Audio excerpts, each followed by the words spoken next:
ओम नमो भगवते वासुदेवाय। ज्येष्ठ मास कथा 12वां अध्याय। आज के अध्याय में हम सुनते हैं अश्वमेघ यज्ञ का वर्णन। स्कंद जी कहने लगे कि हे ऋषियों, अब राजा भगीरथ जैसे गंगा जी को इस लोक में लाए, वह सब कथा मैं तुमसे कहता हूँ। आप चित्त को निश्चल करके सुनिए। प्रथम सूर्य कुल में राजा सगर परम धार्मिक देवताओं तथा दैत्यों का निर्वहन करने वाला विख्यात हुआ।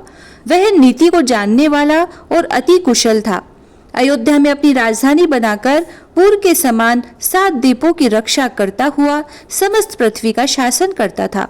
अपने और पुत्रों के समान प्रजा का पालन करता था और शेष नाग के 1000 फणों के समान उसके 60,000 पुत्र थे। राजा सगर के 60,000 पुत्र समुद्र के समान विख्यात और बड़े पराक्रमी थे। बल में वायु के समान, बुद्धि में बृहस्पति के समान, धनुषधारियों में भीष्म के समान और तेज में सूर्य के समान थे। वे राजा सगर के 60,000 पुत्र समस्त विद्याओं में कुशल तथा धर्म में परायण थे। ऐसे 60,000 पुत्रों सहित राजा सगर ने अश्वमेघ नाम वाले बड़े प्रसिद्ध यज्ञ को प्रारंभ किया। राजा सगर ने ऋषि वशिष्ठ की आज्ञा अनुसार उनकी सहायता से विधिवत संकल्प करके यज्ञ का घोड़ा छोड़ दिया। अनेक सेनाओं से सुशोभित सेनाचरों तथा वीर पुत्रों सहित यज्ञ का घोड़ा, जिसकी रक्षा के लिए राजा सगर के 60,000 पुत्र थे, चल पड़ा। अपनी इच्छा पूर्वक एक देश से दूसरे देश को जाता हुआ थकावट से युक्त वह श्रेष्ठ घोड़ा जिन जिन विख्यात राजाओं से पकड़ा गया, उन सब राजाओं को अपने बल से जीतकर अपने शरणागत होने पर छोड़ दिया। इस भूमंडल के समस्त राजाओं से कर लेके छोड़ दिया गया और उन राजाओं से कर में गधे, ऊंट, घोड़े, हाथी आदि सब सामान एकत्रित करके अयोध्या लाया गया। इसके पश्चात यज्ञ की समाप्ति पर विधि पूर्वक ऋत्वजनों को दक्षिणा दी और 10 दिशाओं से लाया गया सब द्रव्य वस्तु तथा अपने राष्ट्र का भी बहुत सा धन कामना रहित होकर ब्राह्मणों को दान में दे दिया। इस तरह राजा ने 99 यज्ञ किए। इतने यज्ञ होने पर जब 100वें में एक यज्ञ बाकी रह गया तो स्वर्ग के राजा इंद्र चकित हो गए और घबराकर सोचने लगे कि अब मैं क्या करूं और कहां जाऊं, मेरी रक्षा कौन करेगा। राजा सगर के 100 यज्ञ पूर्ण होने पर वह अवश्य मेरा इंद्रासन छीन लेगा। ऐसा विचार कर युद्ध के लिए तत्पर हो गया और समस्त देव सेना लेकर पृथ्वी पर आ गया। सगर पुत्रों ने भी सहसा इंद्र को आए हुए देखकर यह निश्चय करके कि देवताओं का राजा इंद्र यज्ञ का घोड़ा हर कर ले जाने के लिए आया है। 60,000 राजा सगर के पुत्र इंद्र के पास आए और नमस्कार करके बड़े आदर और शांति के साथ वचन बोले कि हे स्वामिन, हे शचीपते, यहाँ आपका आना कैसे हुआ।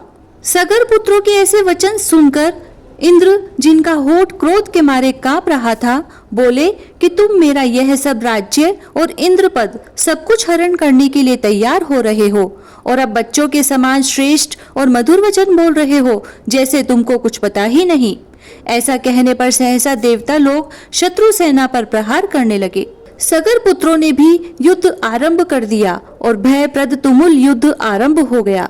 वीर लोग वाणों से वाण, शस्त्रों से शस्त्र का प्रहार और निवारण करने लगे। युद्ध के कारण अति अंधकार हो गया और 10 दिशाएं बाणों से व्याप्त हो गई। अपने और पराये का कोई ज्ञान न रहा। इस प्रकार वे परस्पर युद्ध करने लगे। देवता लोग देवताओं को और सगर पुत्रों को मारने लगे। अपने पराये का कुछ भी ज्ञान न रहा। तब देवताओं के भय से सगर पुत्रों की सेना भयभीत होकर अपने प्राणों की रक्षा के लिए 10 दिशाओं की तरफ भागने लगी। ऐसे में क्रोध से संतप्त होकर सगर पुत्रों ने दैत्यास्त्र को छोड़ने के लिए अपने धनुष पर चढ़ाया। यह देखकर देव सेना झट से भाग पड़ी। उस संग्राम में हाथी पर सवार केवल एक इंद्र और 60,000 सगर के पुत्र ही रह गए। ऐसा देखकर इंद्र उनके साथ युद्ध करने में अपने आप को असमर्थ देखकर वहां से भाग पड़ा और वहां से अति चिंता से व्याप्त इंद्र श्री विष्णु भगवान के पास गए। इधर इंद्र के चले जाने पर सगर पुत्र और उनकी सेना अपने निवास स्थान को चली गई। उनको सगर पुत्रों ने स्वामी के गौरव के लिए बहुत सा धन, वस्त्र और भूषण देकर प्रसन्न किया। इसके आगे की कथा हम सुनेंगे कल के 13वें अध्याय में। इति श्री ज्येष्ठ मास महात्म सगर अश्वमेघ यज्ञ वर्णन 12वां अध्याय समाप्त हुआ। जय श्री राधे।